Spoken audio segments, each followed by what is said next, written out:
My parents dropped me from their will-end business for my brother, but it was too late. Have you ever realized you were just the backup plan in your own family? That's exactly how I felt. I don't usually talk about family drama, but after everything that's happened, I need to get this off my chest. Maybe some of you have been through something similar, or maybe you'll just shake your head at how ridiculous this got. Either way, here's how my family treated me like an afterthought until they suddenly needed me. I'm Alex, 29, and I have an older brother, Ethan, who's just a year older than me.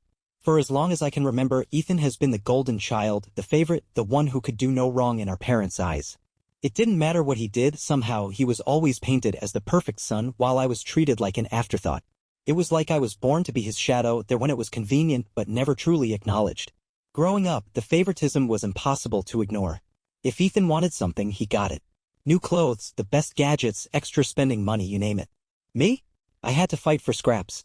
The only people who ever seemed to notice how unfair it was were my grandparents and a few distant relatives. They'd comment on it now and then, and my parents? Instead of fixing the issue, they packed us up and moved us 150 miles away from the rest of our family. Their reasoning? If they only see us on holidays, they can't criticize us. Ethan wasn't just favored, he knew he was favored. And he used it to his advantage. He bullied me constantly, physically and emotionally, and my parents shrugged it off as boys will be boys. He took my things without asking, ruined my school projects, and humiliated me in front of friends. Even when he openly flirted with my girlfriend in high school and made her so uncomfortable that she broke up with me, my parents just laughed and told me to stop being so sensitive. And it wasn't just relationships. Family vacations? Ethan got to go, I didn't. They'd tell me there wasn't enough money for an extra ticket, but somehow they always found a way to take him. It got to the point where I actually looked forward to spending holidays with my grandparents instead, just so I could feel like I mattered to someone. There were small moments of hope. Teachers at school noticed. A few friends' parents would ask why my brother got so much while I didn't. But whenever someone questioned it, my parents had a way of brushing it off, twisting the narrative so they didn't look bad. Oh, Alex isn't really interested in that, they'd say. He's independent. He doesn't need as much as Ethan. When I turned 16, I finally caught a break. I got my driver's license before Ethan did. He struggled to pass his driving tests, failing multiple times while I aced mine on the first try. It felt like a win for once. For the first time, I thought maybe my hard work would pay off. But of course, it didn't last long. I asked my parents for help getting a used car. I didn't expect a freebie. I had a part-time job and was willing to pay them back, but they immediately shut me down. We can't afford that right now. Fast forward a few months, Ethan finally passed his driving test, and guess what? My parents bought him a brand new car without hesitation. I was furious. I tried to talk to them about how unfair it was, but all I got was, your brother needs it more than you do. That was the first time I really, truly understood my place in the family. I wasn't a priority. I had never been. When my 18th birthday rolled around, after a lot of begging and pleading, my parents finally agreed to get me a car. But of course, there was a catch. Ethan suddenly decided his car was too old, so my parents gave me his used car and bought him a brand new one. I won't lie, it stung. But at that point, I was just grateful to have something.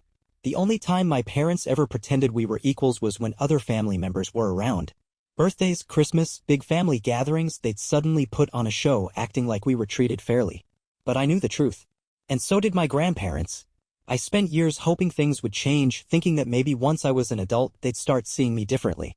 That maybe, once Ethan and I were on equal footing in life, the favoritism would fade. But I was wrong. Because the truth is, some families don't change. Some parents don't suddenly wake up and realize they've been unfair. And in my case, things were about to get a whole lot worse. By the time I reached college, I had already accepted that my parents would never support me the way they did Ethan. So, I made it my mission to be independent.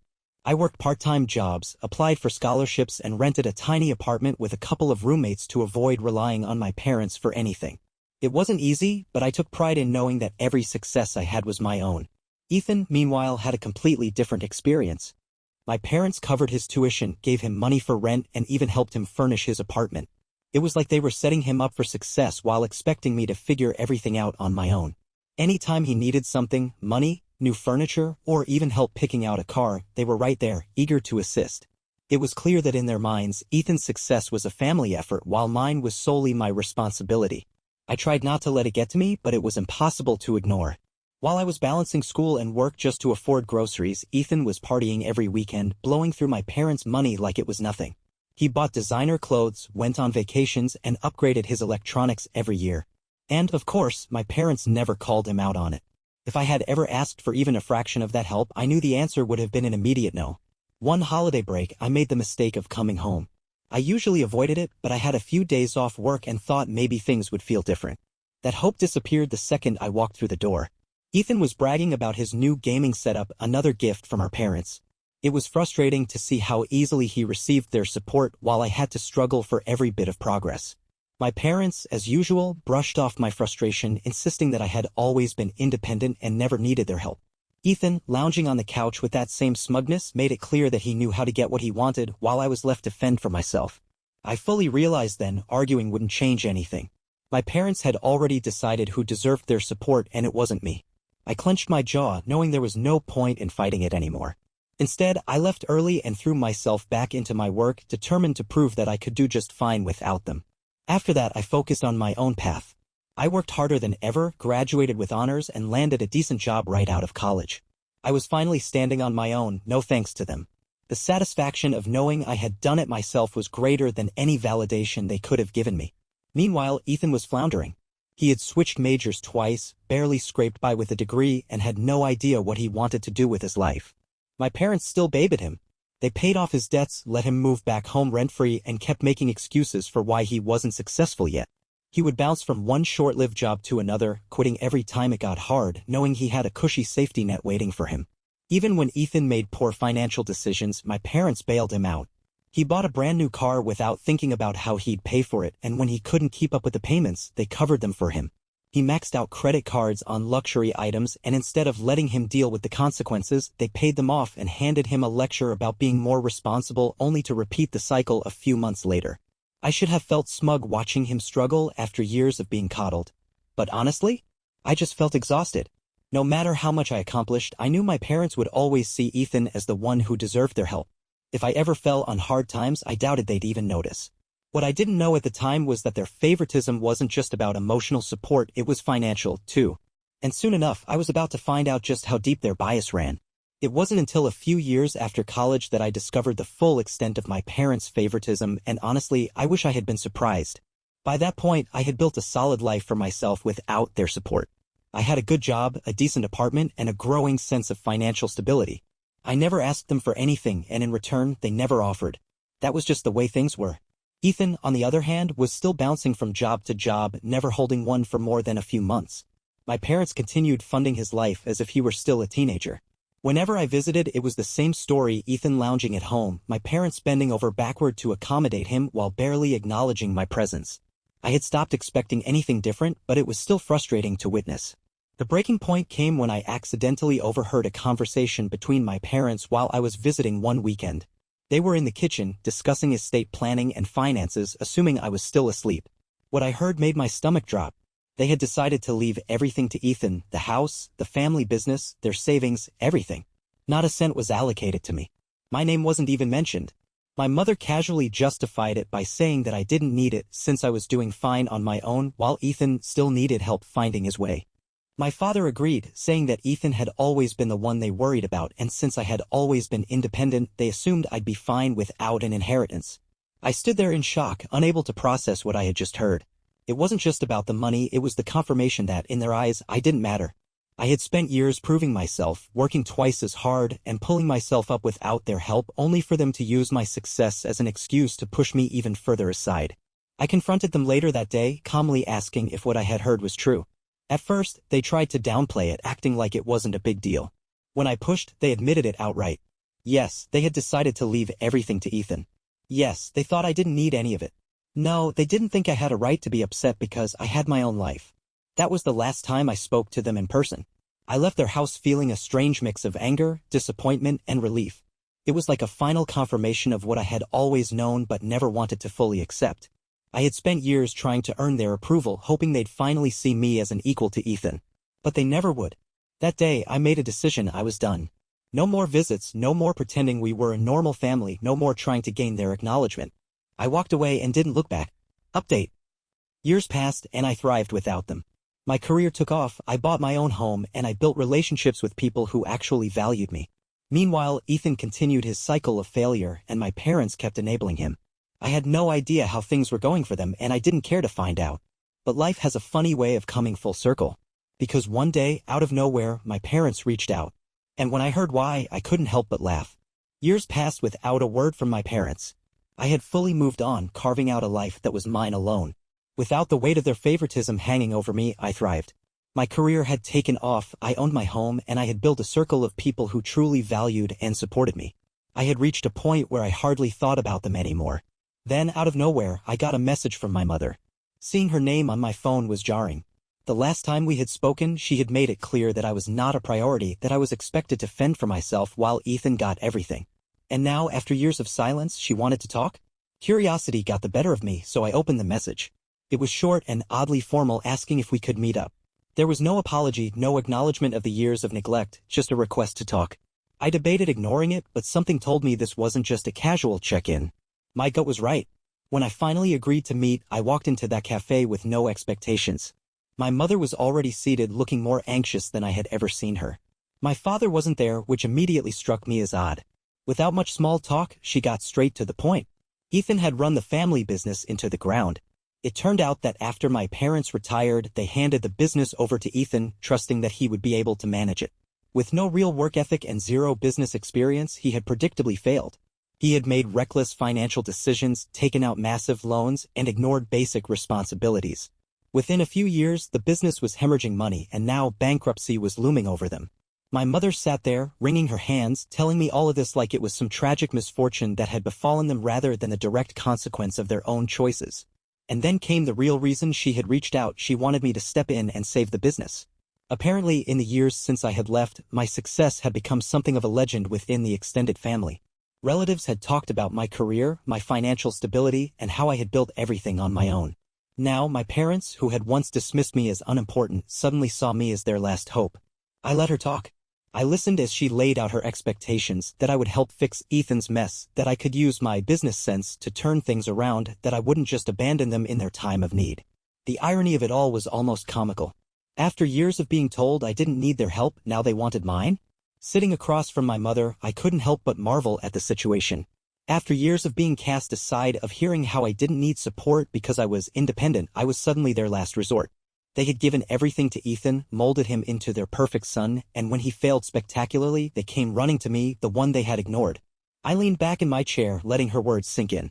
She looked hopeful, as if she truly believed I would swoop in and save them just because we were family.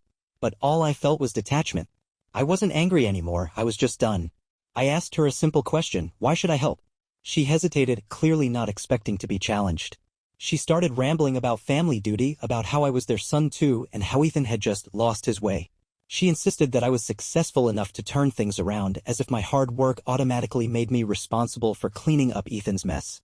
I let her talk, watching as she grasped for reasons that might persuade me. But the more she spoke, the clearer it became she still didn't see me as someone who mattered in my own right.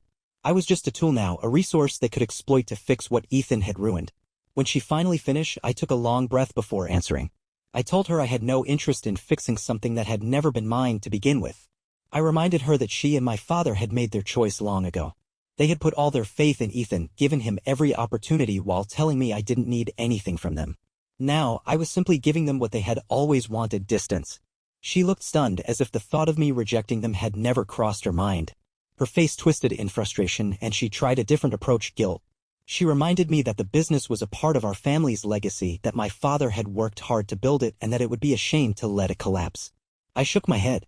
That legacy had never been meant for me. They had excluded me from it when they wrote me out of everything, assuming I would always be fine on my own.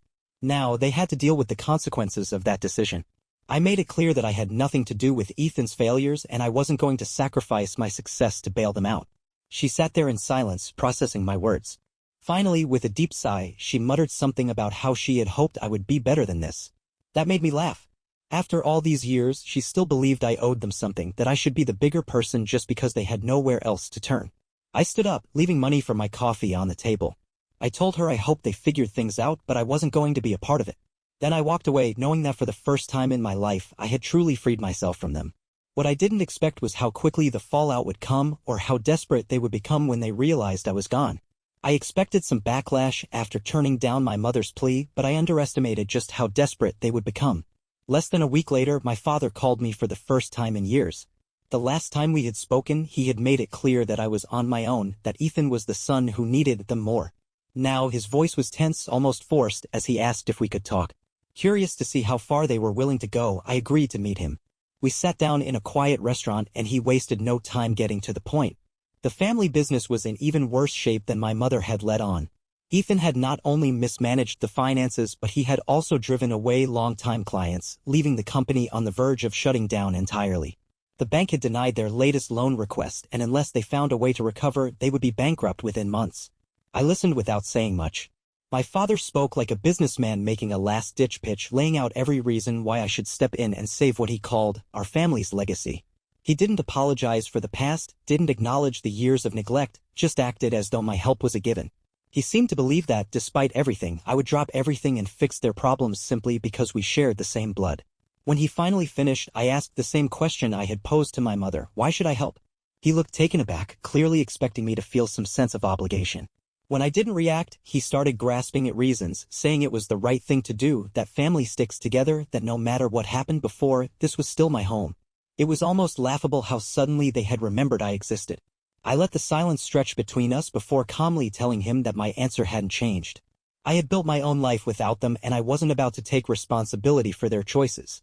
I reminded him that they had made it clear long ago that Ethan was their future, their priority. Now, they had to live with the consequences of that decision. His face hardened as he realized I wasn't going to give in. He started talking about my mother, saying how much stress she was under, how she had hoped I would rise above everything and be the bigger person. It was nothing but another guilt trip and I refused to let it work. I told him that for years I had been expected to be strong and independent because they refused to support me. They had decided I wasn't worth investing in and I had accepted that. Now I was simply returning the favor. Ethan was their golden child, their chosen successor. He was the one who was supposed to take care of them, not me. The realization finally hit him. He wasn't going to get what he wanted. His face tightened and for the first time he looked truly defeated. He mumbled something about me being cold-hearted before shaking his head in disappointment. I didn't care. I had given them every chance to treat me like family and they had chosen time and time again to cast me aside. They had built their world around Ethan and now that it was crumbling, I had no intention of picking up the pieces. As I walked away, I felt a strange sense of peace. For the first time in my life, I had no doubts, no lingering desire for their approval. I was free. But just when I thought I had put them behind me for good, they pulled one final stunt that left me speechless. Just when I thought my parents had finally accepted my decision, they decided to take things to an entirely new level. A few weeks after my last conversation with my father, I received a notice in the mail that made my blood boil. My parents had legally attempted to challenge my ownership of my own house. At first, I thought it had to be a mistake. But after reviewing the paperwork, it became clear my parents had falsely claimed that they had loaned me the money to buy my home, and now that they were in financial distress, they wanted it back. The sheer audacity left me stunned. They had given Ethan everything, never offering me a dime, and now that their golden child had failed them, they were trying to take from the one person who had built something for themselves. I immediately contacted my lawyer, who assured me that their claim had no legal standing. Every dollar in my home had come from my earnings, my savings. There was no paper trail, no evidence that they had ever contributed a cent to my success. But still, the fact that they had gone this far proved just how desperate they had become. They weren't just looking for help anymore, they were trying to steal from me. I responded through my lawyer, making it clear that if they continued down this path, I would not hesitate to pursue legal action against them for fraud. It didn't take long before their claim was quietly withdrawn. No apology, no explanation, just another pathetic attempt to manipulate me that had backfired spectacularly. That was the final straw. I blocked their numbers, cut off all remaining ties, and made sure they had no way of contacting me ever again. They had made their choices and now they were living with them. From what I later heard through distant relatives, Ethan had officially run the family business into the ground, my parents were selling their home to pay off debts, and their perfect son had moved out to find himself, leaving them alone to deal with the wreckage. I felt nothing but peace. Update. It's been over a year since I cut them off completely, and my life has never been better. I recently got a promotion, bought an investment property, and surrounded myself with people who genuinely care about me. Looking back, I realized that my parents never truly wanted a second son, they wanted a safety net for Ethan. And when I refused to play that role, they had no idea how to handle it. To anyone out there struggling with a family that refuses to see your worth, walk away. You don't owe anyone your success, especially not people who never believed in you in the first place. Build your own life, find your people, and never feel guilty for putting yourself first. I did. And it was the best decision I ever made. Hope you enjoyed this story as much as I do. Help this small channel grow by hitting that like button, subscribing, and sharing with your friends. Every bit of support means the world. Thanks for watching and see you in the next one.